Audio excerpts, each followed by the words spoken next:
자, 여러분과 함께 오늘은 요한복음 14장 1절부터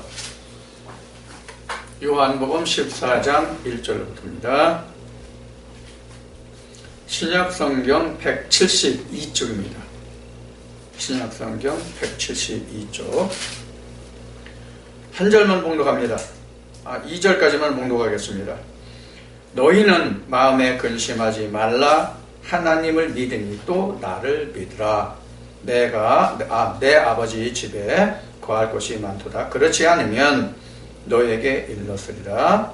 내가 너희를 위하여 처소를 예비하러 가노니. 아멘. 오늘은 거할 처소, 우리 거할 처소죠. 그러니까 거할 처소에 대해서 오늘 말씀을 좀 나눠보도록 하겠습니다. 내가 처음 이 말씀을 증거하고 이 글이 페이북을 통해서 동영상을 통해서 이렇게 올라갔을 때 좀 이름 있는 어떤 목사님이 저에게 반기를 들어서 이 일을 제기한 적이 있었어요. 요한복음 14장을 어떻게 보고 우리 사람들이, 믿는 사람들이 처소를 예비해야 되느냐. 그럼 요한복음 14장에 예수님이 내가 아버지 집에 가서 처소를 예비하고 다시 온다고 했는데, 그럼 그 말씀은 어떻게 되냐. 성경을 좀 작작 변개시켜라, 이제 그런 의도로 내가 사람과 사람의 얼굴이 아니라 글로 한번 항의를 받은 적이 있어요. 근데 지금 이야기한 부분은 어느 한 목사님의 이야기잖아요. 어느 한 목사님의 이야기인데, 지금 이렇게 생각하고 이렇게 믿고 가는 사람들이 이 한 분 목사님으로 끝나면 걱정할 게 없겠죠. 그렇다면 크게 걱정할 거 없어요. 왜 그런가 하면 다른 사람들이 다 그게 아니라고 하니까 그 한 사람이 돌이키는 건 쉽잖아요. 그런데 문제는 그 한 분 목사님뿐만이 아니라 모든 목사님들과 그 밑에서 양육을 받는 주위 백성들도 다 그렇게 알고 있다는 거예요. 그게 문제란 말이에요. 그래서 이런 얘기를 제가 이제 가끔 말씀 도중에 하는 적이 있죠.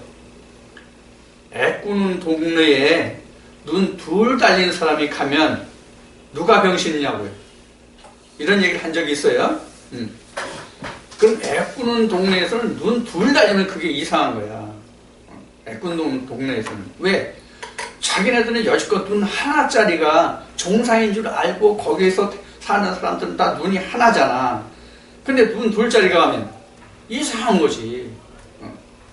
마치 이와 같은 거예요. 그래서 잘못된 것이라 할지라도, 즉 눈이 하나일지라도 그것이 온전한 것이고 그것이 당연한 것으로 아는 사람들한테는 그게 잘못된 거야. 눈은 원래 사람이면 둘이 있어야 돼. 이렇게 이야기하면 그 사람들이 어떻게 해요?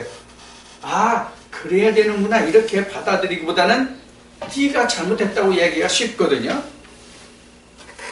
이게 지금 뭘 이야기하는가 하면 2000년 전에 예수님과 바리새인들과의 사이를 지금 얘기하는 거예요. 지금 바리새인들은 지금 애꾸눈이란 말이에요. 바리새인들은 애꾸눈이에요. 근데 예수님은 두 눈으로 보시는 분이란 말이에요. 근데 애꾸눈 동네에 예수님이 가시니까 이상한 사람 왔네, 이렇게 된 거죠.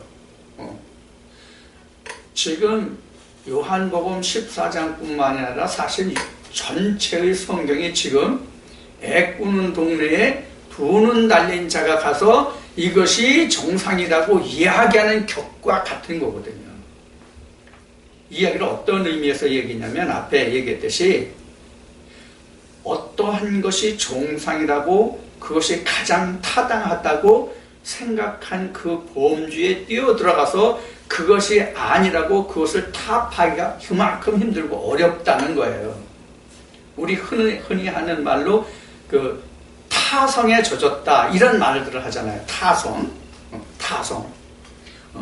이 타성에 젖으면 그 타성 속에 본질이 들어와도 이 타성이 변질이 안 돼요. 안 바뀐다고요. 이게 우리의 실상이에요. 이게 우리의 실상이라는 것은 교회 다니는 사람들의 실상을 말하는 것이 아니라 인간의 본질, 그 본질 실상이 그렇다고 인간의 본질 실상이. 그래서 가장 대표적인 것이 하나님과 인간이 본래는 함께 해야 되는데 함께하지 못한 그 근거가 바로 지금 있는 그 인간의 본질 때문에. 그래서 창세기 6장에서는 인간이 본래 하나님의 형상대로 선하게 해주셨는데 그들이 악해서 악을 행해 쫓아가죠. 그래서 인간의 본래 그게 악함을 하나님이 말씀하고 있잖아요. 그래서 우리가 학교 다닐 때 그 중학교 정도면 그 성선설과 성악설을 아마 조금은 다 배울 거예요. 이거 이제 뭐 대학에 가면 뭐 그 인문학과나 뭐 이런 데서는 뭐 더 하고 또 전공 분야에 따라 다르겠지만은, 자, 초등학교를 지나서 중학교 가면 성선설과 성악설을 얘기하는데 그거는 어떤 의미에서 얘기하면 성경을 바탕으로 두고 얘기하는 것이 아니라 철학적인 관념을 두고 성선설과 성악설을 얘기하거든요. 그런데 성경을 바탕으로 한다면 인간은 본래 악하다고 하나님이 정의하고 계시기 때문에 성선설일까요? 성악설일까요? 성악설이에요. 사람 본래 악한 거예요. 그래서 나도 어렸을 때에 내가 그 한 행동, 어렸을 때 한 행동들을 나는 참 이상하게도 많이 기억하는 부분들이 많은데, 나 하나를 놓고 봐도 사람이 누가 가르쳐 주지 않냐고 그렇게 하라고 어디서 본 것도 아닌데도 불구하고 사람이 왜 영악해졌냐면 자기 나름대로 자기 필요한 것과 자기를 살아가는 그 수단을 위해서, 목적을 위해서 그 수단이 스스로 속에서 발동되는 거예요. 이게 인간이 악하다는 거예요. 그게. 그 내가 어렸을 때 한 예를 들면 그 애갓집 마루 밑에는 그 공구함, 뭐 철물 이런 게 많았어요. 그래서 애갓집이 내가 어렸을 때는 살만했거든요. 우리 집은 서양말로 얘기하면 뭐가 찢어질 정도로 가난했지만은. 그런데 거기 가면 그때 당시에도 뭐가 있었냐면 그 철사라든가 오늘날 우리가 얘기하는 그 신발 신는 그 스케이트 같은 거 있잖아요. 그런 것, 녹슬은 것, 그런 낡은 것도 있을 정도였으니까 대략 한 내가 지금 70이니까 초등학교 들어가기 전이면 최소한도 60, 한 2, 3년은 됐겠죠. 그러니까 최대로 잡아도 60여 년 전이에요. 그리고 그때는 그 썰매를 만들려면 철사가 필요한데, 혹시 아는지 모르겠어요. 썰매를 만들면 철사가 필요한데 그 철사가 그때는 그렇게 귀했어요. 그런데 애삼촌네 거기 가면은 쓰다 남은 그 녹슬은 철사 같은 게 있어요. 그런 거를 내가 몰래 저 마루 밑에 기어들어가가지고, 어렸을 때 지금도 덩치가 조그맣지만 그때는 더 적었을 거 아니야. 그거 들어가가지고 필요한 거 갖다가 썰매 만들어 타고 그랬거든요. 나중에 들키면 애삼촌한테 혼나고 애할아버지한테도 혼나고 이제. 근데 안 혼내는 분이 딱 하나 있어서 애할머니만 나. 자, 이와 같이 사람이 자기가 어떤 그 목표를 위해서는 자기가 가진 것이 없을 때 또 가진 것이 있다 할지라도 그 목표를 위해서 자기가 어떤 쫓아가고 추구하고자 하는 그 열망이 바로 인간의 악함이에요. 사실은 그게 뭐예요? 바로 욕심이란 말이에요. 욕심이 있단 말이에요. 그것이 인간이 악한 거예요. 근데 인간이 욕심을 포기하고 살 수 있어요? 인간이? 절대로 인간 욕심 포기 못합니다. 억제는 할 수 있을지 몰라도 포기는 못해요. 그래서 인간이 본래는 악한 거예요. 자, 지금 엉뚱한 얘기로 지금 많이 얘기했습니다만 한 1, 2분 정도 얘기했는데, 자, 본론으로 갑시다. 요한복음 14장. 자, 지금 왜 애꾸는 얘기를 해가지고 지금 여기까지 왔는지를 지금 다시 본론으로 지금 요한복음 14장으로 넘어가자고요. 분명히 요한복음 14장 문자로 그거에 기록된 것을 보면 이렇게 하나님, 주님이 말씀하겠어요. 마음에 근심하지 말라. 하나님을 믿으니 나를 믿으라. 이 얘기는 하나님도 믿고 나도 믿으라는 얘기와 같은 거예요. 하나님을 믿으니 나를 믿으라. 그러니까 하나님을 믿으면 예수를 믿는 거고 예수를 믿으면 결국 하나님을 믿는 거예요. 결국 동질이니까. 그런데 여기서 이어질 말씀이 나를 믿으라 하면서 2절에 내 아버지는 거할 곳이 많다. 거할 곳이 많다. 그런데 만약에 가서 거할 곳이 많은데 그렇지 않으면 만약에 거할 곳이 없으면 너에게 일렀으리라 내가 너희를 위하여 초소를 예비하러 가노니 가서 너희를 위하여 초소를 예비하면 내가 다시 와서 너희를 내게로 영접하여 나 있는 곳에 너희도 있게 하리라. 자, 이게 뭘 말하는 거냐면 이게 안식을 말하는 거예요. 쉬운 예로 안식을. 지금 예수님이 아버지께로 간다고 했잖아요. 아버지께로 가면 예수님은 안식에 들어가는 거거든요. 아버지께로 가면 영원한 안식이에요. 자, 그러면 예수님이 여기서 제자들에게 근심하고 걱정하지 말라 너희가 하나님을 믿으니 나를 믿으라는 의도는 어디 있냐면 내가 아버지께로 가는데 나는 안식에 들어가는데 너희가 하나님을 믿으니 또 나를 믿으라. 그래 걱정하지 말라. 만약에 내가 가는 이유가 처소가 예배되면 내가 너에게 다시 오려고 가는 거니까 너희가 근심하고 걱정하지 마라. 그러니까 내가 다시 올 때 때를 기다려라. 이런 의미가 여기 포함되어 있는 거예요. 그 뒤에 이제 말씀에 이제 이어져 나오니까 거기서 이제 설명을 이제 드릴게요. 자, 그래서 처소를 예배한다는 거예요. 자, 우리가 안식한다 또는 뭐 세상에서도 휴식한다 그렇게 얘기하죠. 이렇게 얘기합시다. 지금 이제 한참 이제 농번기가 시작됐잖아요. 농번기가 시작됐는데 이제 시골에 이제 한참 이제 모내기 하고 이제 뭐 그럴 거예요. 그러면 농부들이 그 일하다가 힘들어서 쉰다 그럽시다. 그 사람들이 그냥 떼약 뺏어서 그냥 쉬나요? 물론 떼약 뺏어서 그냥 쉴 수도 있어요. 이렇게 광활한 지역에는 어디 그 쉴 만한 그늘막 같은 데가 없거든요. 나무나 어떤 정자나 이런 게 없거든요. 물론 이제 넓은 들판에 그 호남 평야라는 데 같은데 보면은 넓은 평야에다가 그 중간중간에 이 정자 같은 걸 지어놓은 곳이 있어요. 근데 정자하고 멀어. 내가 일하는 장소하고 정자하고 멀어. 그럼 정자까지 안 가요. 그 자리에서 그냥 쉬어요. 그렇게 쉬는 경우도 있지만 대체적으로 우리가 쉰다, 안식한다고 하는 것은 뭐가 전제돼야 안식할 수 있어요? 뭐가 있어야 안식할 수 있어요? 거처가 있어야 돼요. 거처. 처소가 있어야 내가 안식을 할 수 있어요. 내가 오늘 일을 하는데 밖에 나가서 어디 가서 일해서 아니면 회사에 가서 일해서 아니면 내 사업소에 가서 일해서 저녁에 일과 끝났어. 그래서 집에 돌아가서 쉬어야 돼. 근데 집이 없어. 그럼 어떻게 돼요? 쉴 곳이 없는 거죠.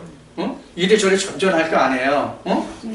자, 이렇게 된 거라 이거 같다는 얘기예요. 그래서 안식한다는 얘기는 집이 있다는 얘기예요. 집이 반드시 전제돼야 안식이 되는 거예요.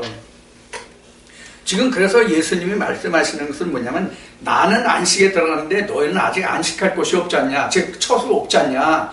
그래서 아버지 집에는 처소가 많은데 쉴 곳이 많은데 만약에 아버지 집에 가봐서 너희가 있을 곳이 없으면 그 있을 곳을 내가 예비하고 너에게 다시 올 테니까 내가 아버지께로 가도 너희가 염려하고 근심하지 마. 이런 이야기거든요.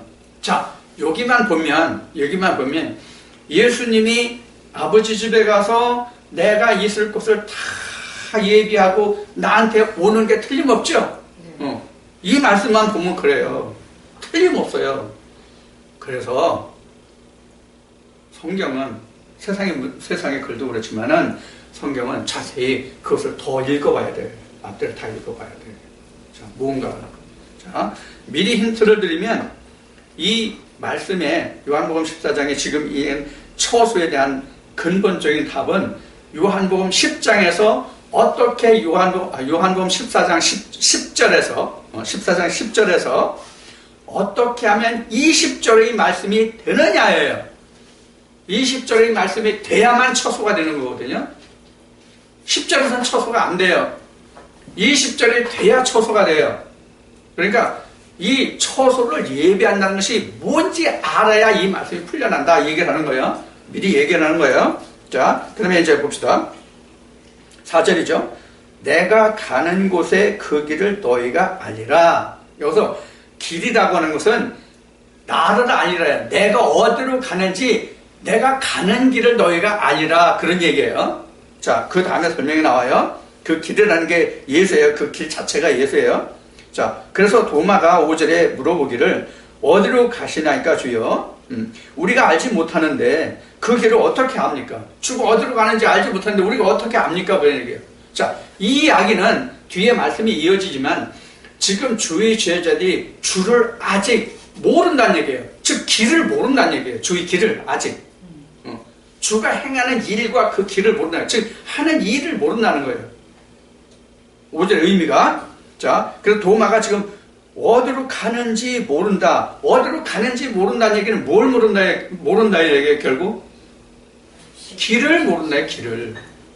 길을 알면 어디로 가는지 알잖아요. 근데 길을 모르니까 도마가 어디로 갑니까? 그 길이 뭡니까? 도대체 그 길이 어느 길입니까? 그런 얘기예요. 자, 그 다음에 6절 봐요. 예수께서 그래서 이제 그에 대해서 말씀하시기를 내가 곧 길이다. 내가 곧 길이다. 너희가 곧 나 가는 길을 알리라. 그 길이 바로 내가 길이다. 진리다. 생명이다. 나로 말미암고는 아버지께로 올 자가 없느니라 그랬어요. 자, 그럼 길이 뭐예요?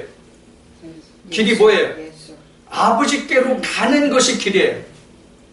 안식에 들어가는 게 길이라고. 아버지께로 가는 게 길이란 말이에요. 그래서 지금 6절에 그렇게 말씀하셨잖아요. 내가 길이요 진리요 생명인데 나로 말미암지 않고는 아버지께로 갈 수가 없다. 그럼 내가 아버지께로 가는 길이라는 얘기잖아요. 그래서 예수님이 길이 되는 거예요. 그래서 지금 그 3절 후 3절 끄트머리쯤에 있는 4절이구나. 4절에 있는 너희가 그 길을 알 것이라고 하는 얘기는 너희가 내가 누군지 그 실체를 알 것이다. 그런 얘기예요. 어떻게 해야만 아버지께 갈 수 있는지, 안식에 갈 수 있는지 너희가 나를 알면 그것을 알 것이다. 그런 뜻이란 말이에요. 그것이 이제 그 6절까지의 설명이에요. 자, 7절에 너희가 나를 알았다면 내 아버지도 알았으리라. 이제부터는 너희가 그를 알았고 또 보았느니라. 자, 여기서 지금 그를 알았고 또 보았다는 것은 뭘 얘기할까요? 뭘 얘기할까요? 예수님이 하신 말씀이 제자들에게 뭘 보고 알았다는 얘기예요? 6절에 6절 내가 길이요 진리요 생명이다. 나로 인하여서만 아버지께로 갈 수 있다는 것을 이제는 너희가 알 것이다. 근데 지금 이 제자들이 이 뜻을 다 깨달았을지 안 깨달았을지는 나는 몰라. 이것이. 근데 이 부분에서는 제자들이 나는 깨닫지 못했다고 나는 단언을 해요.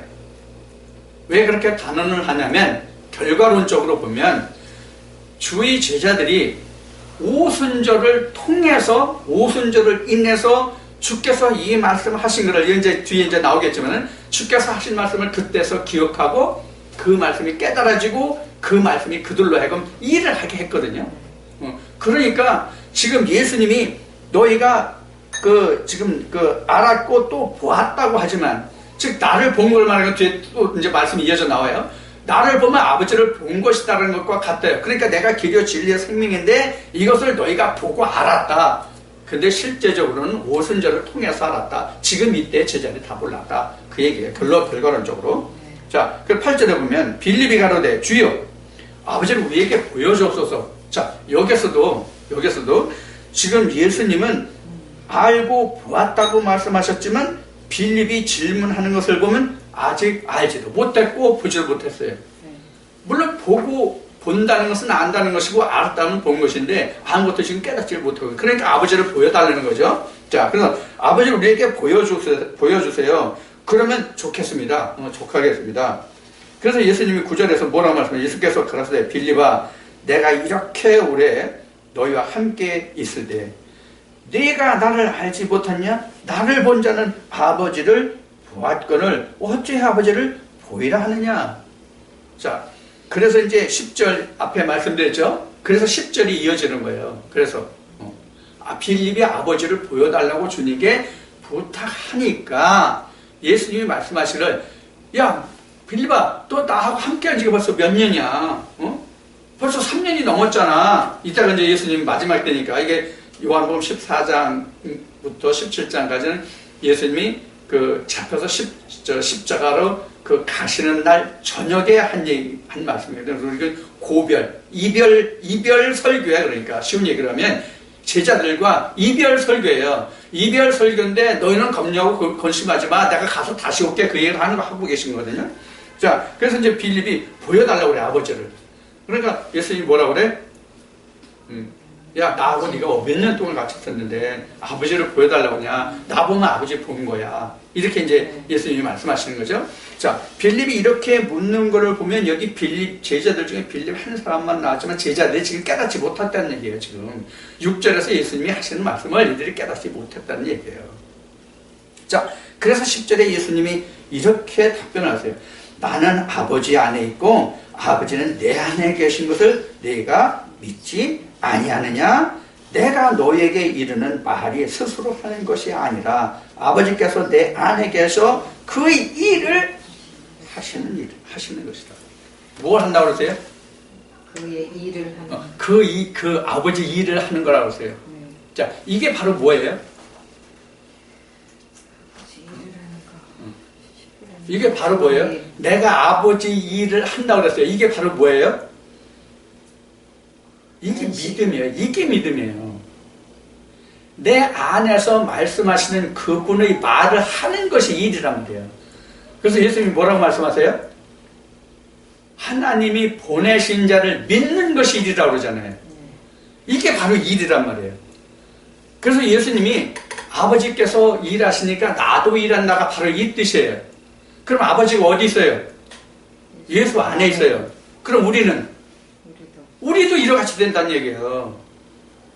이와 같이 된다는 얘기, 이와 같이 돼야 한다는 얘기예요. 근데 지금 빌립이, 여기 대표로 지금 빌립이 나왔어요. 빌립이 이 말을 알아듣지 못하기 때문에 아버지 보여달라고 한 거야. 응? 이 뜻을 알지 못하니까 아버지 보여달라고 한 거야. 이것을 여러분들에게 쉽게 얘기하면 지금 내 속에서 아버지께서 나하고 함께 일하시는 거예요. 그래서 예수님이 하신 말씀으로 빌리면 내가 이 말을 하는 것은 내가 자의적으로 하는 게 아니라 아버지께서 내 속에 말씀하시는 것을 내 입을 통해서만 이렇게 여러분들에게 말씀을 들을 수 있게 내가 옮기는 거예요. 그러니까 나는 뭐예요? 스피커예요, 스피커. 스피커가 우리는 음향기기에 소리 나는 그 어떤 그 기기, 소리 나는 기기, 우리말로 하면 그 소리 울림통인가? 그런 거를 스피커라고 우리가 생각을 할 수가 있는데, 스피커는 좀 무식한 말로 얘기하면 대변인이에요, 대변인. 누구의 말을 대신 전하는 사람, 이게 대변인이란 말이에요. 그러면 예수님이 지금 누구의 대변인이라는 거야? 하나님의 대변인이라는 거야. 그러니까 지금 내가 말하는 것은 지금 너희들이 내가 하는 소리를 들을지 모르겠지만 내가 하는 말이 아니라 내 속에 계신 아버지가 하는 말이야. 그러니까 너희들이 그동안 나와 오랫동안 함께 있었잖아. 그럼 내가 하는 말이 내가 하는 말이 아니라 하나님이 하시는 말이니까 나를 봤으면 곧 아버지를 본 거야. 그러니까 아버지와 나는 하나야. 이런 뜻이란 말이에요. 이 말에 일리가 있어요? 네. 이해가 있어요? 이해가 있냐고? 없죠? 지금 나나 여러분 똑같이 이와 같이 아버지께서 내 안에서 일하시게 해야 된다고. 언제까지?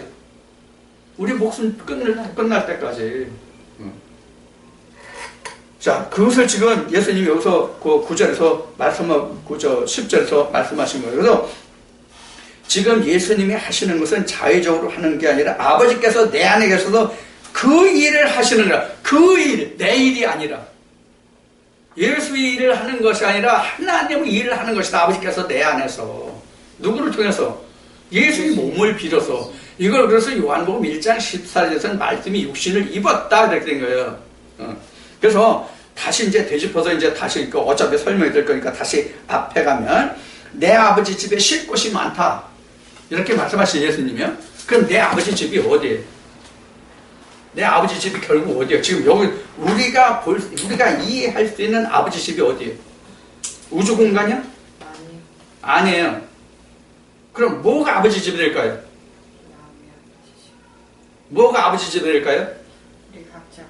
우리가 문자만 보면 아무것도 몰라. 지금 각자가 아버지의 집이 된다는 것도 굉장히 피상적이야. 굉장히 피상적이야, 이게. 그럼 뭐가 아버지 집이에요? 뭐가 아버지 집이 돼요, 그럼? 이렇게 물어봅시다. 뭐가 아버지 집이 됩니까? 마음이요. 말씀이 육신을 입어야 아버지 집에 된다고. 이해가 됐어요?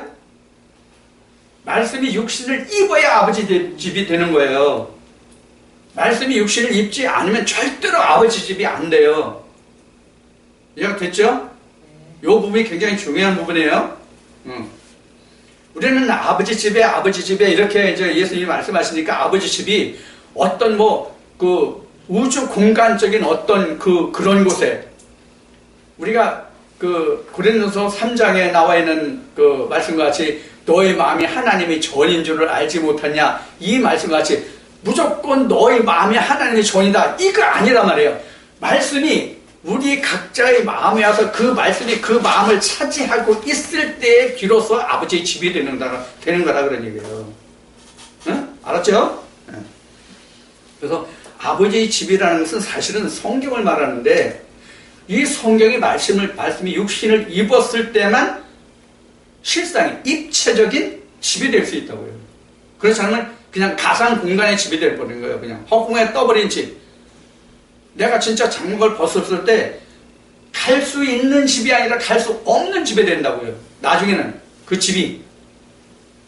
그러니까 성경은 제가 자주 말씀드리면 성경은 그냥 피상적인 게 아니에요. 그냥 생각으로 그냥 끝나는 게 아니라 그런 얘기예요. 반드시 성경은 실질이 있어요. 실질. 그래서 예수님이 제자들한테 말씀하시기를 하나님은 영이시라서 그 뼈와 살이 없지만 나는 있다고 그런 거예요. 말씀이 육신을 입어야 집이 있고 예수의 실체가 드러나는 것이거든요. 그게 바로 아버지의 집이에요. 자, 그것을 9절에서 여러분들이 꼭 기억하시기 바랍니다. 그래서 10절에서는 이렇게 나는 아버지 안에 있고 아버지는 아버지 안에 있고 아버지는 내 안에 계신 것을 내가 믿지 아니하느냐. 그러니까 이 이야기는 그 뒤에서 이어서 예수님이 하신 말씀이 내가 하는 말이 하나님의 말씀임을 너희가 알지 못하느냐, 이 이야기와 같은 이야기예요. 자, 11절에 10절 눈여겨봤죠? 여기는 하나님과 예수 그리스도가 서로가 서로 안에 있다고만 한 얘기예요. 아직 20장이 어떤 내용인지 지금 아직 얘기 안 됐어요. 그래서 10절하고 20절을 미리 얘기했지만 잘 귀담아 들으세요. 무엇이 다른지요. 자, 11절에 갑니다. 내가 아버지 안에 있고 아버지께서 내 안에 계심을 믿으라. 그렇지 못하겠거든 행하는 그 일을 인하여 나를 믿으라. 그럼 예수님이 행하는 일이 뭐였어요? 예수님이 행하는 일을 우리가 뭐라고 할 수 있어요?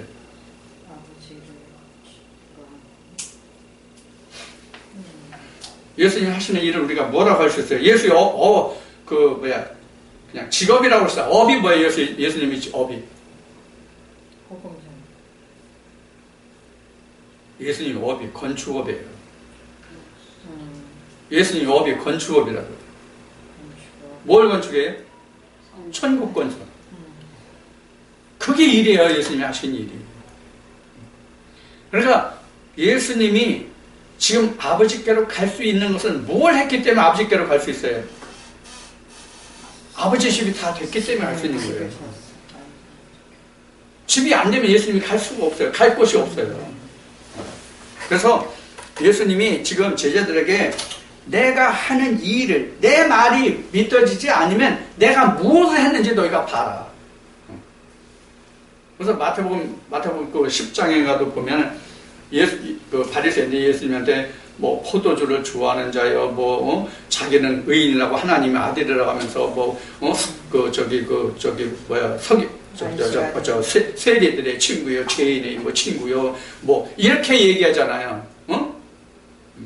그 포도주를 좋아한다는 얘기가 원래 그 대시가 탐하는 자, 먹을 것을 탐하는 자라는 뜻이 거기에 들어있거든요. 그러니까 예수님과 그 제자들이 아마 먹기를 좋아했던 모양이죠.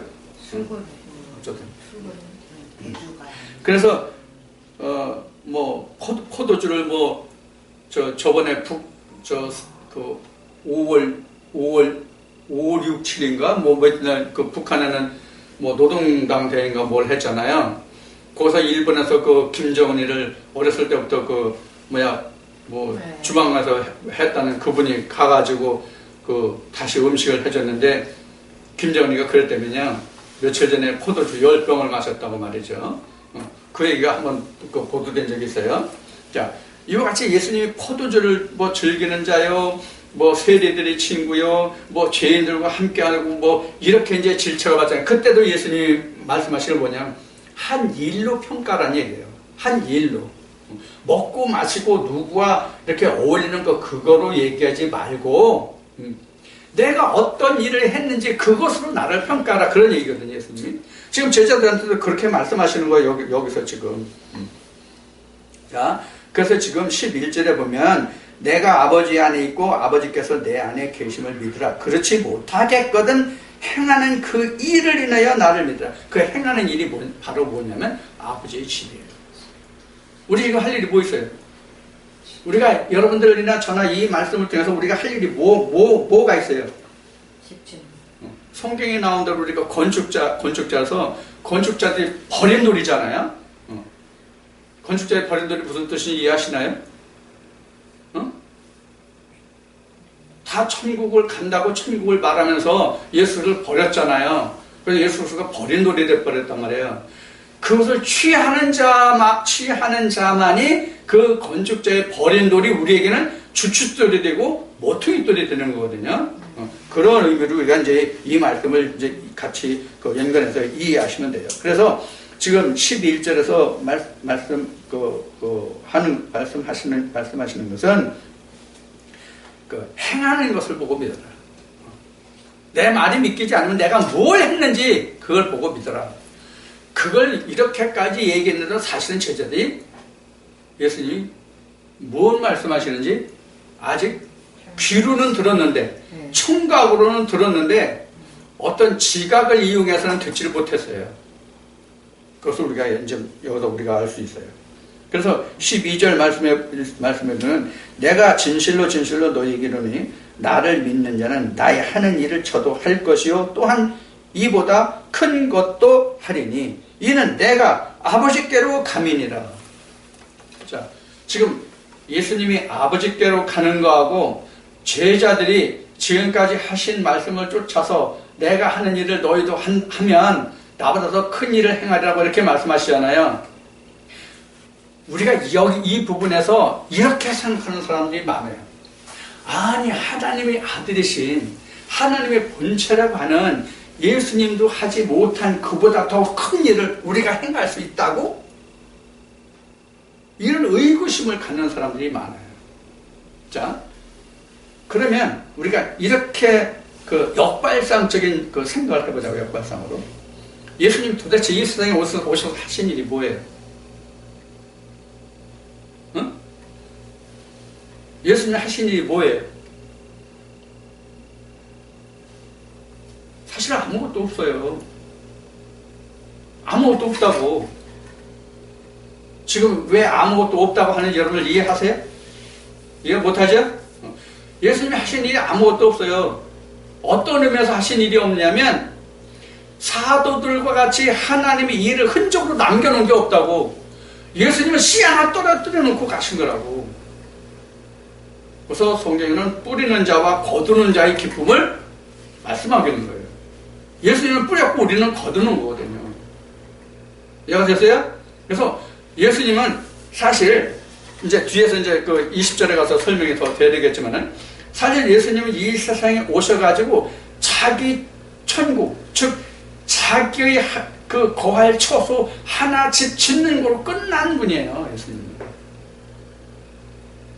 자, 그러면 그와 상대적으로 우리가 예수 얼굴도 모르고 오히려 예수 믿는 자들을 십자가에 못 박으려고 쫓아다니던 사울, 나중에 후일에 바울이지만 그 바울의 예를 들어보자고요. 바울 뭐였어요? 얼마나 복음 전하는 일을 많이 했냐고요. 응? 그럼 예수님은 바울과 예수님을 비교하면 예수님 뭐 하셨어요? 씨를 바울에게 준 후에는 하신 게 없다고. 엄격히 말하면 그래요.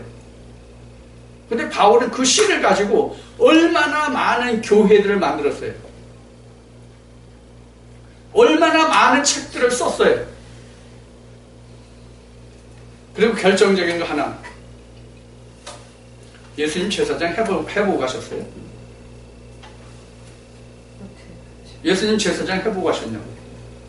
못하셨어요. 그럼 바울은? 베드로는? 어? 내가 죽으면 죽었지 내가 주를 부인하지 않습니다. 베드로는 제사장 안 했어요? 베드로전서에 지난주에 왕 같은 제사장이라는 말씀 우리가 안 봤어요? 자, 사도들은 제사장 노릇을 다 해본 사람들이에요. 누구 때문에 제사장 노릇 했어요? 예수가 그 안에 있었기 때문에 예수 그리스도를 더불어서 요한계시록에 있는 말씀같이 예수 그리스도가 와서 첫째 부활에 참여하니까 예수 그리스도와 함께 왕노릇했던 거 아니에요? 그렇죠? 근데 예수 그리스도는 실제로 왕노릇을 못하고 갔거든. 오히려 세상은 벌을 받았잖아. 어? 그래서 이 세상 임금이 심판받았음이라고 요한복음 16장에서 증거하고 있잖아요. 자, 그러면 지금 예를 든 바와 같이 사도들은 어땠냐는 거예요. 할 거 다 했잖아요. 누릴 거 다 누렸잖아요. 누릴 거 다 누렸다는 얘기는 상대적으로 하는 얘기예요. 상대적으로. 예수님에 비해서 사도는 사실 누릴 거 다 누렸다는 뜻이에요. 그래도 힘들고 어렵지 않은 삶을 살았다는 뜻이 아니에요.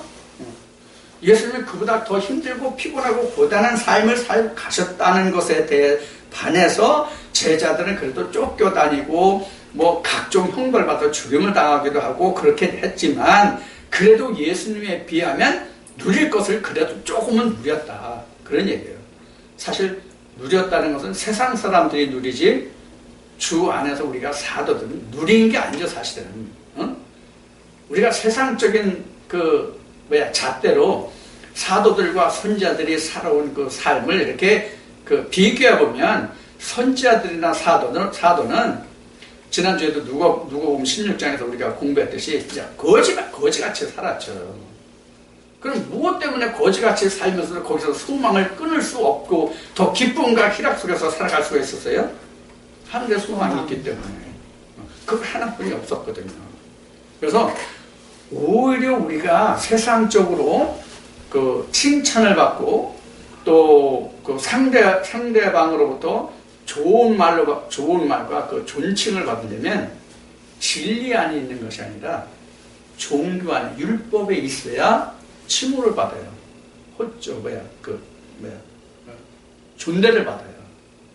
예를 들어서 좀 들으시는 분들이 좀 그렇지 않은 분들로서는 굉장히 속 아픈 분들도 많겠지만은 그러니까 우리가 옛날 얘기로 돌아갑시다. 예수님이 칭호를 받고 존칭을 받았어요. 바리새인들이 칭호를 받고 존칭을 받았어요. 얘기 하나만 하죠? 네. 이것을 현 시대에 바꿔서 생각하시면 돼요. 현 시대에 바꿔서 생각하면 현 시대에도 진짜 참 진리 생명 말씀으로 살아가고자 하는 자들, 그 말씀을 쫓아가고 그 말씀이 있는 자들은요, 우리가 생각하는 세상적인 그런 삶은 사실상 없어요. 그냥 주 안에서 주어지는 그것 외에는 없는 거예요. 아무것도 없어요. 그런 의미에서 예수님이 사도들과 비교하면 하신 일이 없다는 얘기예요. 그러면 우리가 이렇게 극단적인 비교만을 놓고 봤을 때 예수님이 우리에게 별로 하신 일이 없다, 사도들보다도 적은 일을 했다고 지금 그렇게 이제 상대적으로 평가를 해서 얘기를 했잖아요. 그래도 주님이 더 크신 일을 한 이유가 뭘까요? 십자가죠. 하늘의 길을 우리에게 열어 보여주셨다는 거예요. 그거는 사도들이 못했잖아요. 아무리 해도 그걸 사도들이 못하잖아요. 선자들도 못했잖아요. 모세도 못했잖아요. 하나님을 대면해서 본 자라고 2000년 전에 예수님 시대에 바리새인들은 그렇게 모세를 평했던 모세도 그것을 이스라엘 백성들에게 보여주지 못했잖아요. 뭘 못했어요? 길이 무엇인지를 보여주지 못했잖아요. 모세는. 성경에는 모세가 죽은 후에 이와 같은 선자가 이스라엘은 다시 일어나지 않았다고 성경에 기록하고 있지만, 모세가 그렇게 하나님의 큰 일을 했지만, 큰 선자였지만, 결국은 예수님이 지금 요한복음 14장에서 말씀하시는 그 길을 나타내 보이지 못했거든요. 그림자는 보였었지만, 그런 의미에서 보면 감히 예수와 견줄 수 있는 사도들이 또한 없죠. 세상에 나타난 일로 보면 사도들이 더 큰 일을 한 것 같이 비교할 수 있겠지만은, 궁극적으로 예수님같이 길을 드러낸 것이 다른 사람들로서는 능히 있지 않았기 때문에 예수님이 하신 일이 결국은 더 큰 일이다. 그런 얘기예요. 그러니까 이게 상대적인 평가와 절대적인 평가로 생각하시면 돼요. 한 업적, 남겨놓은 그 발자취를 보면 사도 바울이 훨씬 예수님보다 엄청 큰 일을 했어요. 그런데 바울이 그런 일을 할 수 있었던 것은 다메섹의 사건으로 인해서 사울 안에 바울일 수 있는 주의 빛과 음성이 있었기 때문에, 그리고 하나님이 아나니아를 통해서 사울을 안수해서 바울이 될 수 있는 길을 열어주셨기 때문에 바울과 같은 일꾼이 나올 수 있었던 것이죠. 그렇죠? 네. 그런데 이렇게 우리가 상대적인 그 비교를 해볼 수 있어야 돼요. 그래서 우리가 큰 일을 한다고 하는 것은 뭐냐면, 우리는 방금 얘기했던 것 같이 우리가 왕 같은 제사장이 될 수 있는 길이 우리에는 열려있단 말이에요. 이 세상 사는 동안에. 예수님은 그걸 못하셨단 말이에요. 이거만 해도 큰 일이에요.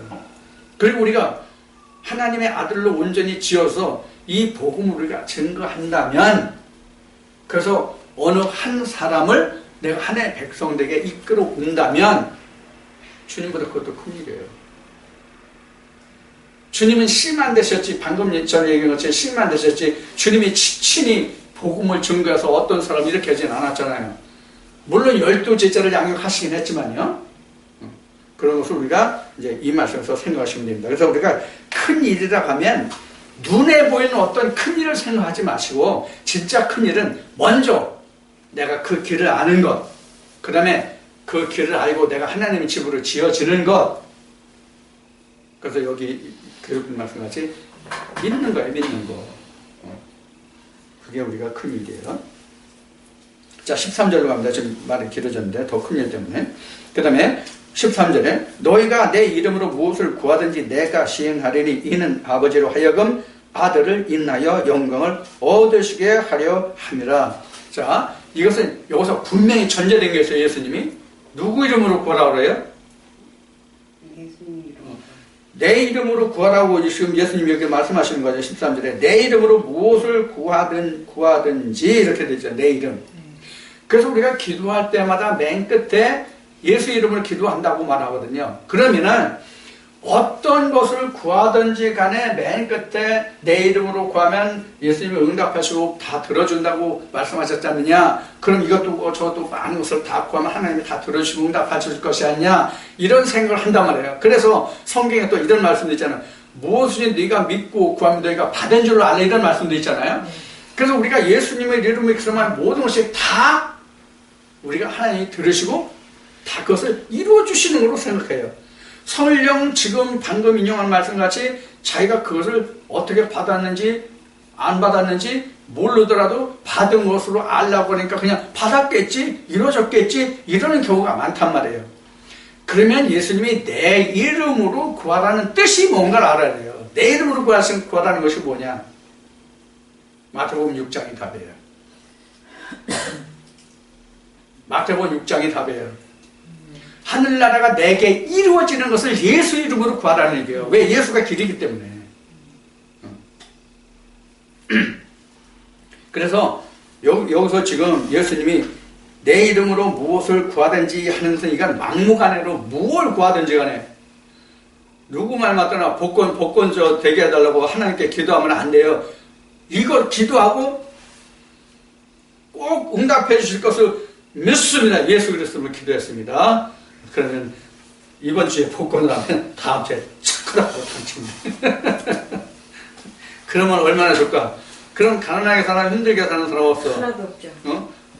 주 예수 그리스도를 믿으라 그러면 너와 내 집이 뭐 저런다 뭐 11조를 다하라 그런 거 어때 참고 뭐 차고 넘치게 부어주리라 그러면은 저기 저 아프리카 같이 가난한 나라들은 가난한 나라 그 사람들한테 우리나라도 뭐 가난하지만은 지금 그래도 살만하죠.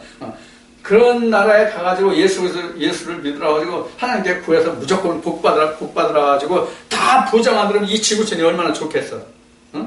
다 살만하고 부자라면 도둑도 적어질 거고 범죄도 적어질 거고 세상에 살만 날 거 아니야. 무슨 얘기를 하는지 여러분들 이해하시고 들으시면 됩니다. 그 다음에 14절에 내 이름으로 무엇인지 내게 구하면 내가 시행하리라. 누가 시행해요? 예수가 시행해요. 그러니까 예수가 들을 수 있는 기도, 예수가 들으시는 기도, 즉 하나님이 들으시는 기도를 해야 된다 그 얘기예요. 그게 바로 이제 방금 얘기한 마태복음 6장이에요. 너희가 나를 사랑하면 나의 계명을 지키리라. 이렇게. 자, 예수님의 계명이 뭐예요?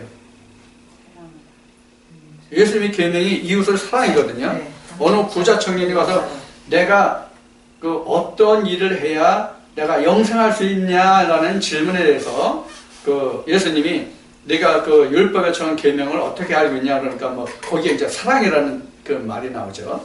그 이제 사랑 중에서도 예수님도 이제 말씀하시지만은 그 내 이웃을 내 몸과 같이 사랑하는 게 그 크잖아요. 이웃 사랑.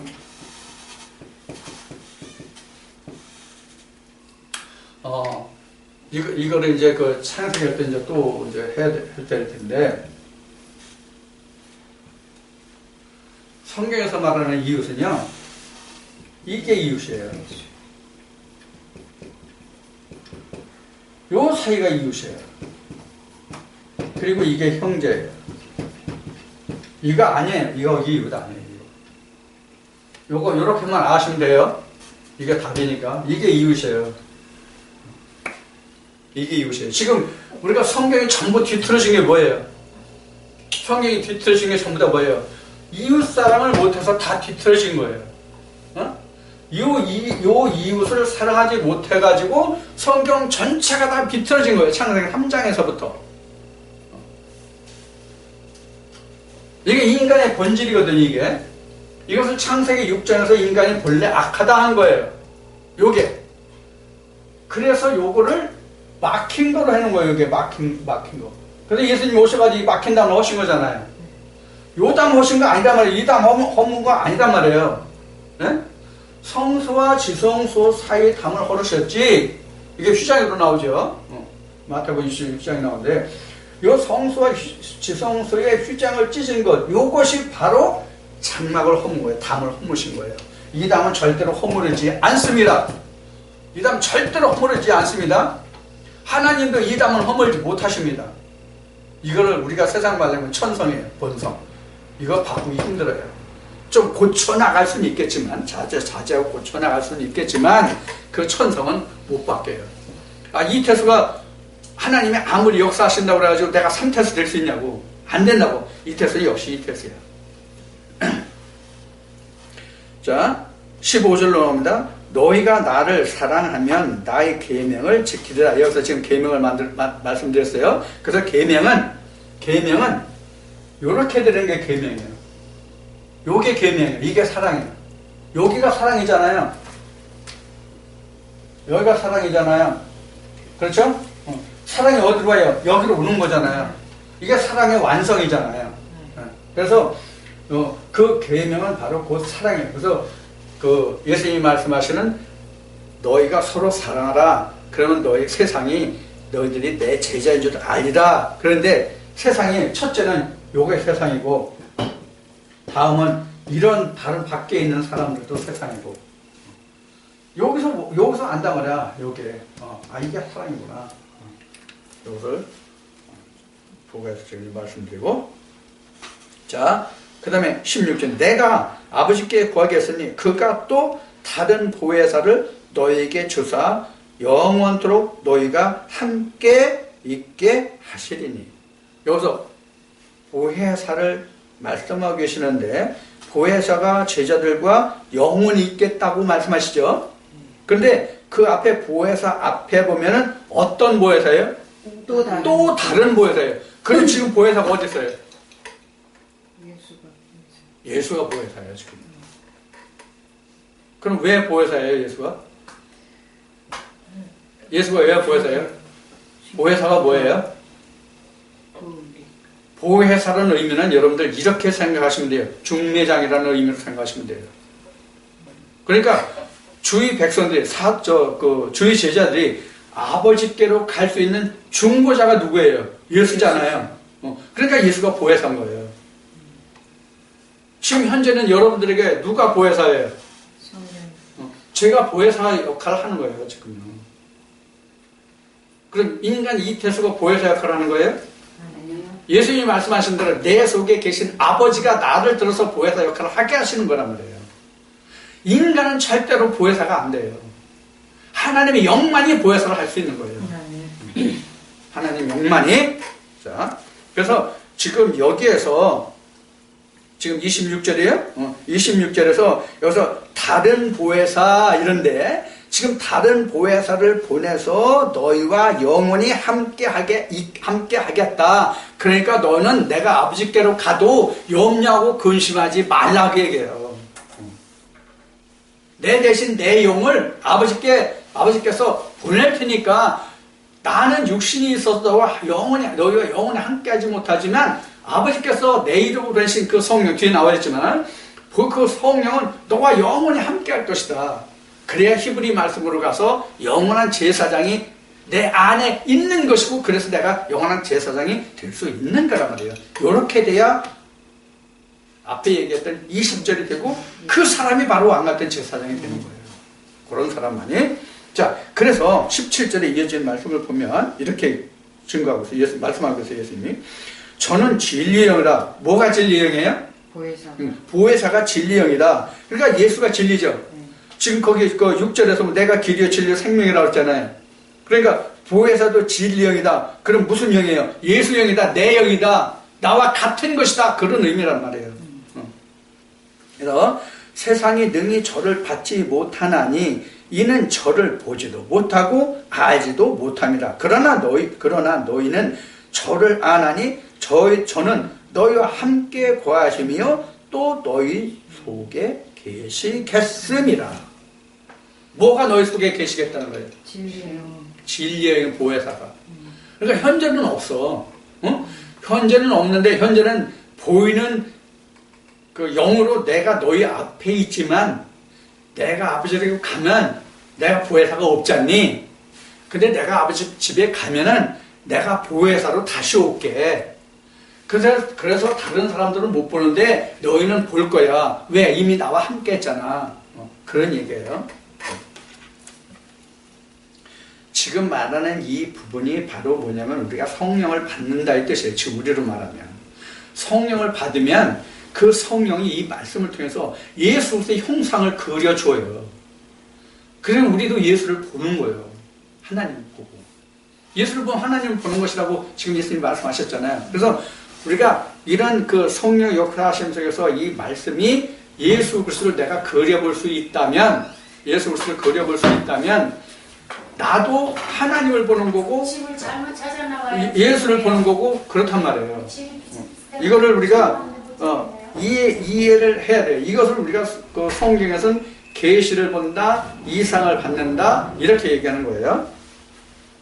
자, 17절에 저는 진리영이라 세상은 능히 알지 못하고 18절로 말합니다. 18절 내가 너희를 고아와 같이 버려두지 아니하고 너희에게로 오리라. 예수님이 다시 올 것을 지금 예언하고 있다고 해야 되겠죠. 예언이라고 해야 되겠죠. 다시 오실 것을 지금 여기서 말씀하고 계세요. 지금 17절에서 18절에서 다시 오리라 그랬어요. 자, 그래서 19절부터 잘 보세요. 19절은 조금 있으면 세상은 나를 보지 못할 터이로되 너희는 나를 보리니 이는 내가 살았고 너희도 살겠습니다. 언제 산다는 거예요? 언제 산다는 거예요? 예수님 말씀하신 언제 산다는 거예요? 다시 보는 날. 나를 다시 볼 때 너희가 살리라 그러는 거예요. 그때 살겠습니다. 그러니까 아직 온전히 사는 게 아니야. 아직 온전히 산 게 아니라 나를 다시 볼 때. 근데 세상은 보지 못하고 너희만 볼 것이다 그 얘기예요. 세상은 세상이 보지 못하는 나를 다시 보는 그만 살 거다 그런 얘기예요. 다시 얘기하면 이해가 됐죠?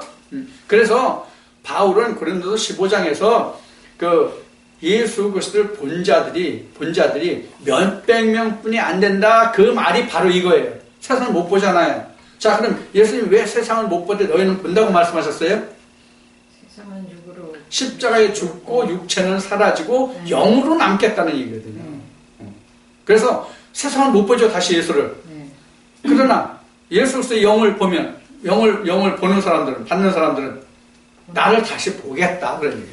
그때 너희가 살겠습니다. 자, 그래서 20절을 잘 보시면 그날이 어떤 날이에요? 보는 날, 사는 날. 다시 오는 예수를 보는 그날은, 그러니까 너희가 사는 그날에는 내가 아버지 안에, 너희가 내 안에, 내가 너희 안에 있는 것을 너희가 알리라. 뭐가 더 들어갔어?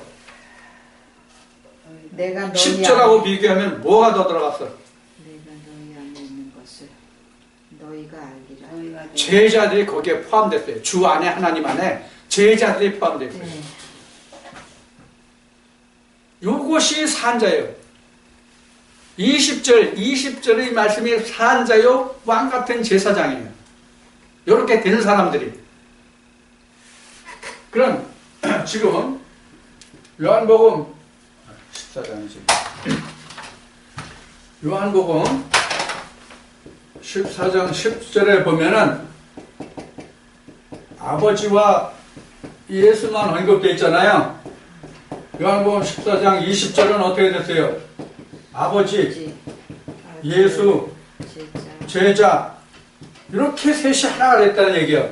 그럼 어떻게 이렇게 하나가 됐어요? 보혜사를 받으면, 지금 받으면이라고 얘기했지만 나를 다시 보는 사람은 그런 뜻과 같잖아요. 그죠? 육체로 지금 보는 것이 아니라 영으로는 나를 보면, 즉 보혜사가 영이니까 보혜사 영으로 보는 사람은 그에 살겠고 그 자는 이렇게 된다. 그 사람만 이렇게 된다. 그러면 이것을 우리는 삼위일체라고 흔히들 말하거든요. 이걸 삼위일체라고 말해요. 이걸 삼위일체라고 말하는데 이것을 조금 전에 그렸던 성전 모습으로 그리면 이게 이런 뜻이에요. 이런 뜻이에요. 요건 실상이죠. 몸. 요건 혼. 요건 영예. 요거예요. 이게 봤으니까 이 장막이 없잖아요. 보기 전에는 이렇게 돼 있잖아요. 그렇죠? 자, 예수를 보긴 봤는데 뭐를 봤어요? 장막이 있는 상태로 봤잖아요. 그렇죠? 그리고 이 장막을 헐고 다시 오셨어. 장막을 헐고 다시 오셨어. 그러니까 이렇게 된 거죠. 요게 요거예요. 요렇게 된 상태가. 요거 장막 완전히 없는 거. 그럼 다시 보고. 지금 예수님이 아버지께로 갔다가 다시 오시잖아요. 아버지께로 가기 전에는 이게 이렇게 있기 때문에 뭘 봐요? 육신의 예수를 보잖아요. 그렇죠? 여기는 무슨 예수를 봐요? 영으로. 보혜사인 주로 본단 말이에요. 보혜사인 주 그리스도로 본단 말이에요. 이렇게 된 사람이 요한복음 14장 20절인데 요 사람이 뭐다? 왕같은 제사장. 요 사람이. 이렇게 된 사람만 1000년 동안 왕노릇해. 이 세상 사는 동안에 제사장으로 단단히 얘기해. 제사장. 그러면 여기서 14장 20절에서 우리가 신학적으로는 요거는 1위, 2위, 3위 이렇게 얘기해요. 제1위의 하나님, 제2위의 하나님, 제3위의 하나님. 우위는 다르고 똑같은 하나님이다. 이런 식으로 설명을 하거든요. 그러면 이것을 지금 이 성전 모습에서 보면은 이렇게 완전히 하나 됐는데 이걸 잘라볼 수 있어요? 요만큼은 아버지, 요만큼은 예수, 요만큼은 나예요? 없어요. 이게 신학으로 보면 이렇게 된다고 학문으로. 그런데 실제로는 이걸 뜯어볼 수 없어. 지금 예를 들어보자고요. 내가 지금 아버지, 어머니를 통해서 내가 태어났잖아요. 응? 나의 어느 부분이 아버지 거고 어느 부분이 엄마 거야? 응? 어떻게 나눌 거야? 응? 그리고 예를 들어서 뭐 대여섯 살 됐어. 다 늙어가지고 지금 50, 60 됐어. 70, 80 됐어. 죽을 때 다 됐어. 그러면 어렸을 때 이만큼 이런 것이 나중에 이만큼 됐어. 정상적으로 아름답게 다 컸으면 좋은데 어느 사람은 사고 다녀도 팔다리가 잘린 사람도 있고 어떤 사람은 흉터가 있는 사람도 있고 그래. 그러면 부부가 있다가 야 오른쪽 여기는 내 남편 거고 왼쪽 이거는 저 아내 거다 그랬으면 야 이쪽은 나 다쳐서 저기 했으니까 야 바꾸자 이럴 수 있어요? 응? 바로 이런 얘기란 말이에요. 이 얘기. 서로 직접 붙일 수 있느냐 하는 얘기예요. 안 된단 말이에요. 안 된단 말이에요.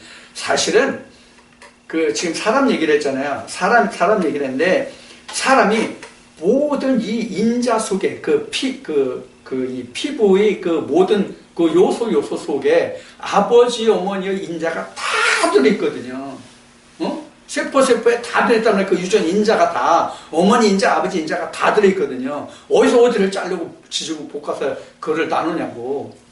우리도 하나님 사람으로 되면 지금 얘기한 똑같은 상황이 된다고요. 그래서 결코 나눠질 수 없는 거예요. 이것을 신학적으로는 2분설이니 3분설이 그러는데 2분설, 3분설이 이렇게 되면 요한복음 14장 20절 같이 되면 1분설, 2분설 아무런 상관이 없는 말이에요. 이게 전혀 무용한 말이에요. 이게 1분설이야. 그렇게 되면 아버지와 내가 하나야. 예수님이 말씀하신 것이 하나면 1분설이지 2분설이야? 3분설이야?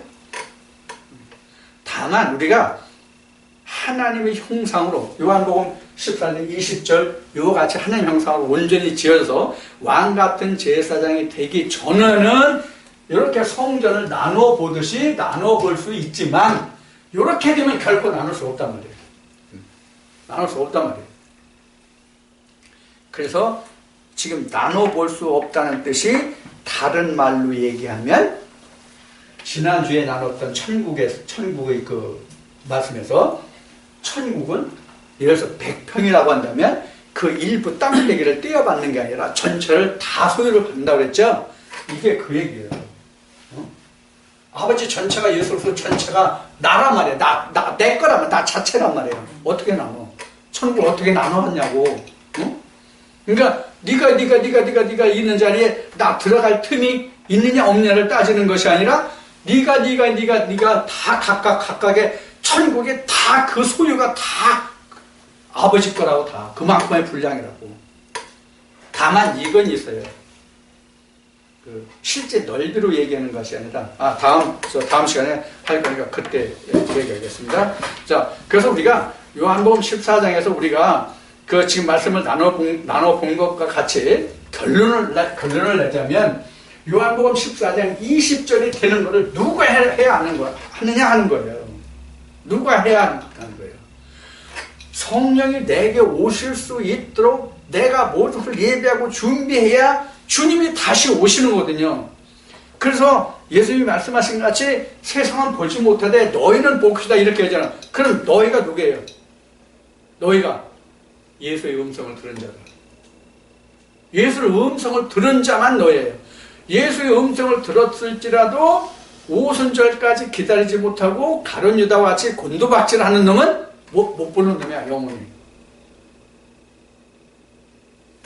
그래서 우리가 예수님이 말씀하시는 처수를 예배하고 다시 오신다는 얘기는 뭘 오신다는 얘기냐면 결론을 말하면 성령으로 내가 너에게 다시 오겠다. 그래야 내가 하나님의 집으로 처소로 지어진 것이다. 그런 얘기예요. 성령으로 오시겠다. 그래서 성령으로 오신 자, 성령을 와 계신 자만 아버지의 집이 지어져 가는 자입니다. 다 끝난 완료 형태가 아닙니다. 이것을 꼭 명심하시기 바랍니다. 그래서 천국은 지금 예수님이 이렇게 말씀하셨지만 실제로는 내가 그 천국을 건설해야 주님이 오셔서 주님과 내가 함께 그 천국을 건설해야 한다. 꼭 여러분들이 명심하시기 바랍니다. 이 시간 여기서 마칩니다.